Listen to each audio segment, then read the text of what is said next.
Selamat pagi Bapak Ibu Saudara yang dikasihi Tuhan. Berjumpa kembali dalam acara renungan pagi doa Sabtu. Kiranya kasih karunia Tuhan dan kesehatan senantiasa ada beserta kita semuanya. Mari kita berdoa sebelum kita merenungkan firman Tuhan. Tuhan Yesus yang baik, Allah yang sungguh mengasihi kami, terpujilah nama-Mu Tuhan, Allah yang kuasa, yang mulia, yang kudus, yang rahmatnya senantiasa baru sepanjang hidup kami. Bersyukur untuk pagi ini kami boleh bersekutu kembali dalam acara renungan pagi doa pagi hari ini. Tuhan, kiranya Tuhan menolong memimpin kami semua. Kami boleh merasakan sukacita bersama Tuhan, merenungkan dan memahami firman-Mu, ajar kami menjadi anak-anak Tuhan melakukan kehendak-Mu dalam kehidupan kami, sehingga kami hari lepas hari semakin mengasihi Tuhan dan mengasihi sesama kami. Terima kasih Tuhan, kami menyerahkan waktu kami di dalam Tuhan Yesus, kami berdoa. Haleluya, amin. Bapak Ibu Saudara yang kasih Tuhan, tema renungan pagi ini adalah keutuhan gereja dan persekutuan. Berusahalah sungguh-sungguh untuk hidup dengan damai, supaya kesatuan yang diciptakan oleh Roh Allah tetap terpelihara. Efesus 4 ayat 3 dalam bahasa Indonesia sehari-hari. Dan di atas semuanya itu, kenakanlah kasih sebagai pengikat yang mempersatukan dan menyempurnakan. Kolose 3 ayat 14. Menjaga kesatuan dan keutuhan gereja adalah tugas kita semua. Kesatuan adalah jiwa persekutuan. Menghancurkan kesatuan maka berarti kita menarik jantung keluar dari tubuh Kristus. Kesatuan merupakan hakikat inti dari betapa Allah ingin agar kita mengalami kehidupan yang baik bersama-sama di dalam gerejanya. Allah sendiri adalah teladan tertinggi yang sempurna tentang kasih yang berkorban, sifat mementingkan orang lain dengan rendah hati, serta keteladanan dalam hidup rukun yang baik. Sebagaimana semua orang tua, Bapa Surgawi kita senang melihat anak-anaknya hidup bersatu, rukun dan damai satu dengan yang lain. Tuhan Yesus berdoa sungguh-sungguh untuk kesatuan kita. Ditulis dalam Yohanes 17 ayat 20 sampai 21. Dan bukan untuk mereka ini saja aku berdoa, tetapi juga untuk orang-orang yang percaya kepadaku oleh pemberitaan mereka, supaya mereka semua menjadi satu, sama seperti Engkau ya Bapa di dalam aku dan aku di dalam Engkau, agar mereka juga di dalam kita, supaya dunia percaya bahwa Engkau yang telah mengutus aku. Tidak ada sesuatu apapun di muka bumi ini yang lebih penting bagi Allah selain gerejanya, jemaatnya, dan orang-orang percaya. Tuhan membayar harga sangat mahal untuk umat yang dikasihinya dengan datang ke dunia, disalibkan dan bangkit, serta naik ke surga untuk menyediakan tempat bagi kita semua orang percaya yang dikasihinya. Jika saya dan saudara-saudari sekalian adalah anggota keluarga Allah, sudah menjadi tanggung jawab kita bersama, untuk menjaga, melindungi keutuhan gereja melalui persekutuan kita. Kita mendapat tugas yang mulia dari Tuhan Yesus untuk apa? Untuk menjaga kesatuan dan persatuan jemaat, melindungi persekutuan, mengusahakan kerukunan, keharmonisan dalam keluarga gereja dimanapun kita ditempatkan atau bergabung. Berusahalah sungguh-sungguh untuk hidup dengan damai, supaya kesatuan yang diciptakan oleh Roh Allah tetap terpelihara. Bagaimana kita mengusahakannya? Bagaimana kita melakukannya? Mari, pertama, kita pusatkan perhatian pada persamaan-persamaan yang kita miliki, bukan melihat perbedaan. Roma 14 ayat 19 dikatakan, sebab itu marilah kita mengejar apa yang mendatangkan damai sejahtera dan yang berguna untuk saling membangun. Sebagai orang percaya, kita memiliki satu Tuhan, satu Bapa, satu Roh, satu tubuh, satu tujuan, satu harapan, satu iman, satu baptisan, dan satu kasih. Kita memiliki satu visi yang sama, satu misi yang sama di dalam dunia ini. Kita memiliki keselamatan yang sama, kita memiliki kehidupan yang sama, masa depan yang sama, dan banyak lagi kesamaan-kesamaan yang kita punya dibanding dengan perbedaan yang muncul dalam hidup kita. Kita harus sadar dan ingat bahwa Allah lah yang memilih kita untuk menjadi anak-anaknya dengan kepribadian atau karakter yang berbeda, dengan latar belakang yang berbeda, suku, budaya, bangsa yang berbeda, untuk boleh saling saling menghargai, saling menghormati, saling menerima, dan kita bisa menikmati perbedaan tersebut dengan cara hidup kita.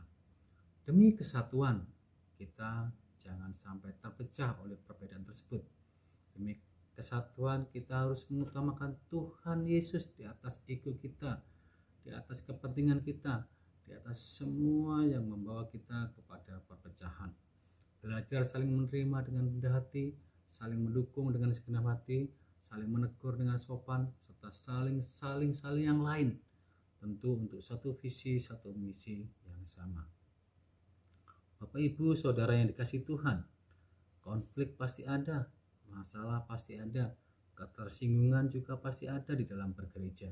Itu semua boleh ada tentunya. Bagaimana hati kita menyikapinya, bagaimana kita mengelola dengan baik tanpa mendahulukan praduga atau prasangka yang berakibat pada menghakimi. Semua konflik yang timbul di dalam gereja bisa kita atasi, bisa kita selesaikan jika semua saling mau belajar dan rendah hati untuk boleh tetap mengedepankan apa tujuan kita bergereja, apa tujuan kita melayani, dan apa tujuan kita bersekutu bersama. Roma 14 ayat 1 dikatakan, terimalah orang yang lemah imannya tanpa mempercakapkan pendapatnya. 1 Korintus 1 ayat 10 dikatakan, hai saudara-saudara, atas nama Tuhan kita Yesus Kristus, saya Paulus minta supaya kalian semuanya seia sekata, supaya jangan ada perpecahan di antaramu, dan hendaklah kalian bersatu, sehati, dan sepikir. Yang kedua, bagaimana kita melakukannya supaya ada damai sejahtera di dalam gereja? Bersikaplah realistis dengan harapan-harapan kita. Bapak Ibu yang dikasihi Tuhan, kita semua pasti menginginkan persekutuan yang ideal, yang baik, yang sejati, yang sungguh-sungguh berkenan di hadapan Tuhan. Tetapi realitasnya kita sering tidak puas dengan apa yang dilakukan oleh gereja. Kita tidak puas dengan apa yang dilakukan oleh teman-teman. Merindukan hal yang ideal sementara mengkritik yang nyata adalah bukti dari ketidakdewasaan. Sebaliknya, tinggal dalam kenyataan tanpa memperjuangkan yang ideal merupakan sikap puas diri sendiri. Kedewasaan adalah proses adaptasi, menyelesaikan diri dengan ketegangan atau perbedaan itu. Dalam Efesus 4 ayat 2 dikatakan, hendaklah kamu selalu rendah hati, lemah lembut, dan sabar. Tunjukkanlah kasihmu dalam hal saling membantu. Bapak Ibu Saudara yang kasih Tuhan, banyak orang menjadi kecewa dengan gerejanya dengan berbagai alasan. Misalnya luka hati, kemunafikan, kurang diperhatikan, kurang dilayani, berbeda pendapat, merasa paling benar, melihat realitas, ada ketersinggungan, ketidakcocokan, dan lain sebagainya. Padahal kita harus ingat bahwa gereja dibentuk dari orang-orang berdosa yang sesungguhnya, termasuk saya dan saudara jika merasa. Karena kita adalah orang-orang berdosa, bisa jadi kita saling melukai, baik sengaja maupun tidak sengaja. Dan setiap gereja atau keluarga pasti mempunyai masalah, mengecewakan dan dikecewakan, melukai dan dilukai, bersuka cita bersama, bersekutu bersama, berkumpul bersama, makan bersama, tetapi tetap saja ada masalah. Yang terpenting dari semua itu adalah bagaimana kita menyelesaikan dan bertumbuh bersama untuk saling rekonsiliasi menuju persekutuan yang kuat dan harmonis. Jika kita banyak mengeluh dan menuntut bahwa segala sesuatu tidak berharga dan remeh, maka kita sudah menghalangi Allah untuk membiarkan persekutuan kita bertumbuh menjadi baik dan lebih baik. Yang ketiga, bagaimana kita supaya ada damai dalam persekutuan dan utuh di dalam gereja. Yang ketiga adalah memilih untuk membangkitkan semangat, bukan mengkritik. Allah mengingatkan kita berulang-ulang untuk tidak mengkritik, membanding-bandingkan, atau menghakimi satu dengan yang lain. Roma 14 ayat 13 dikatakan, karena itu janganlah kita saling menghakimi lagi, tetapi lebih kamu menganut pandangan ini, janganlah kita membuat saudara kita jatuh atau tersandung. Roma 14 ayat 4 dikatakan, siapakah kamu sehingga kamu menghakimi hamba orang lain? Pada saat saya menghakimi orang lain atau Bapak Ibu menghakimi yang lain, ada 4 hal yang segera terjadi. Yang pertama, saya kehilangan persekutuan dengan Allah. Yang kedua, saya mengungkapkan kesombongan dan rasa tidak aman saya sendiri. Yang ketiga, saya menjadi diri sendiri dihakimi oleh Allah. Yang keempat, saya mengganggu persekutuan gereja. Saat kita mulai membandingkan atau mengkritik orang lain adalah saat yang seharusnya digunakan untuk membangun kesatuan dan keutuhan persekutuan kita. Roma 14 ayat 19 dikatakan, sebab itu marilah kita mengejar apa yang mendatangkan damai sejahtera dan yang berguna untuk saling membangun.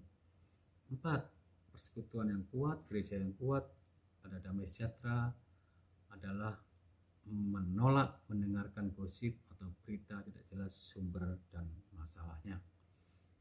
Bapak Ibu Saudara yang kasih Tuhan, gosip adalah menceritakan informasi ketika kita bukan bagian dari masalahnya dan juga bukan bagian dari pemecahannya. Jika kita tahu menyebarkan gosip itu salah, sebaiknya kita tidak mendengarkannya. Katakan tidak jika ada orang lain bercerita hal yang menurut kita tidak benar dan tidak sesuai dengan fakta yang ada, dengan mengatakan stop, aku tidak mau mendengar lagi. Amsal 17 ayat 4 dalam firman Allah yang hidup dikatakan, orang jahat senang bergaul dengan orang jahat, pembohong dengan pembohong. Yudas 1 ayat 19 dikatakan, mereka adalah pemecah belah yang dikuasai hanya oleh keinginan-keinginan dunia ini dan yang hidup tanpa Roh Kudus. Amsal 20 ayat 19 dalam bahasa Indonesia masa kini dikatakan, orang yang senang membicarakan orang lain tidak dapat menyimpan rahasia. Janganlah bergaul dengan orang yang terlalu banyak bicara. Yang kelima, saling mendukung di antara kita, gembala sidang, pimpinan gereja, penetua gereja, dan semuanya.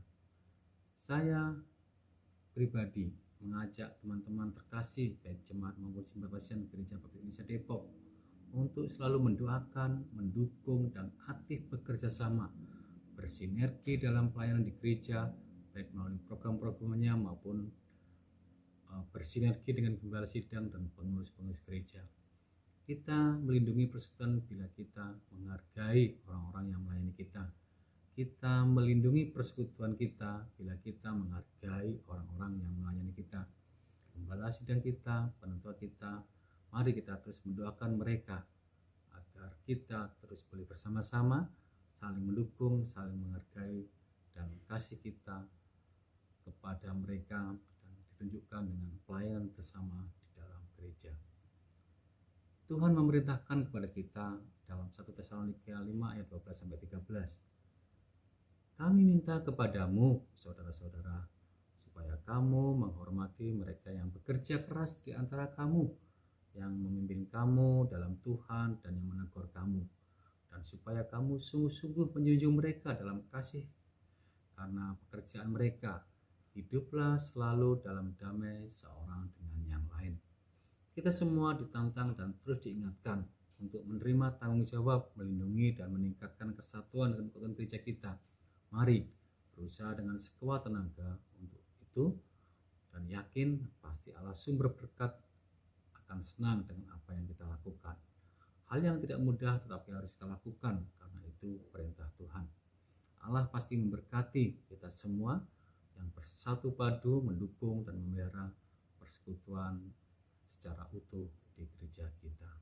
Sebagai renungan, apa yang sudah saya dan Bapak Ibu serta saudara-saudari lakukan untuk melindungi dan memelihara kesatuan di dalam keluarga dan di gereja?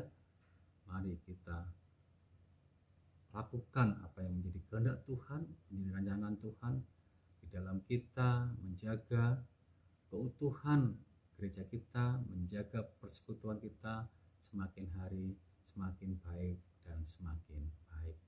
Tuhan Yesus memberkati. Mari kita berdoa. Tuhan Yesus, terima kasih untuk firman-Mu. Ajar kami Tuhan untuk boleh sehati sepikir di dalam persekutuan kami, di dalam gereja kami, sehingga kami sungguh-sungguh menjadi anak Tuhan yang mengasihi Tuhan dan sama, sehingga kami senantiasa bertumbuh di dalam Tuhan, semakin cinta Tuhan di zaman akhir ini. Terima kasih Bapa, segala puji dan hormat kemuliaan dalam Tuhan Yesus kami berdoa dalam ucap syukur. Haleluya. Amin. Shalom. Terima kasih. Tuhan Yesus memberkati.